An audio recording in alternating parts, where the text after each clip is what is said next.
ఇక్కడ కనిపిస్తున్నటువంటి అమ్మాయి పేరు వైష్ణవి. మరి జగిత్యాల జిల్లా ఆమె యూట్యూబర్ కూడా. మరి ఆమె హరిబాబును లవ్ మ్యారేజ్ చేసుకోవడం జరిగింది. మరి భార్యాభర్తల మధ్య గొడవ అది ఇప్పుడు కాస్త హత్యకు దారితీసింది. మరి ఈ హత్య వైష్ణవి మృతి చెందడం అనేది చాలా దుర్మార్గం. ఆమె ఒక సొంత భర్త భార్యని తలకాయ కోసి గోడ కొట్టడం అనేది చాలా దుర్మార్గం. ఇలాంటి నిందితులను అక్కడికక్కడే కాల్చి చంపి ఒక చట్టం కావాలని ఈ కేంద్ర ప్రభుత్వాన్ని కోరుకుంటున్నాను.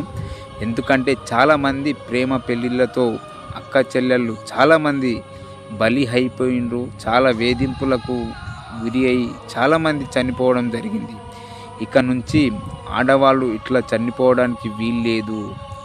అందుకే వెంబడే అమలు చేయాలి ఆ చట్టాన్ని అని వైష్ణవికి 15 మంది అన్నలంట. 15 మందిలో ఒక గావురాలు చెల్లి లేకపోయే వరకు ఆ దుఃఖము, ఆ ఆవేదన ఎట్లుంటుందో ఒకసారి ఊహించుకోండి.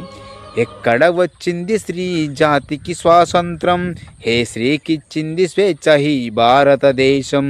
నడి రోడ్డున చంపుతున్న స్పందించని సమాజం, నడి రోడ్డున చంపుతున్న స్పందించని సమాజం, దినదినమున దిగజారుతుంది చూడు ఈ జగం.